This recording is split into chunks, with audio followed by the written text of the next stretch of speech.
Guys இன்றைக்கி வந்து பார்த்திங்க அப்படின்னா கம்பு தோசை, பூண்டு சட்னி, புதினா சட்னி. பூண்டு சட்னி வந்து நைட் வச்சது. புதினா சட்னி இப்போ புதினா சாப்பாடு பண்ணும்போது அது அது அப்படியே சட்னியாக கொஞ்சம் மாற்றி எடுத்து வச்சுட்டேன். இதுதான் இன்றைக்கி மார்னிங் டிஃபன். ரொம்ப பெருசாலாம் கிடையாது. எனக்கு பூண்டு சட்னி ரொம்ப பிடிக்கும். நீ 2 நாளைக்கு முன்னாடி வச்சுருந்தாலும் நான் அதையும் வாங்கி சாப்பிட்டுக்குவேன். அது ஒன்றும் பிரச்சனை இல்லை.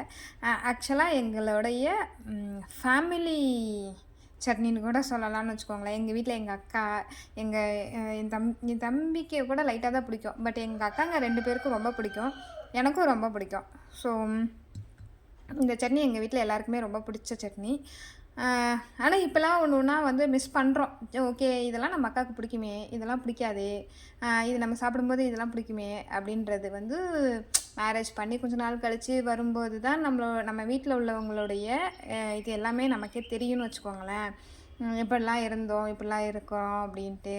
ஸோ ரொம்ப மிஸ் பண்ணுறோம். ஓகே, இதுக்கு மேலே நம்ம பேசக்கூடாது. ஓகே ஓகே கைஸ், இன்றைக்கி இதுதான் மார்னிங் டிஃபனு. லன்ச் வந்து புதினா சாப்பாடு வித் சொரைக்காய் கூட்டு, அவ்வளோதான். நான் வேறு எதுவும் ரொம்ப பெருசெல்லாம் பண்ணலை.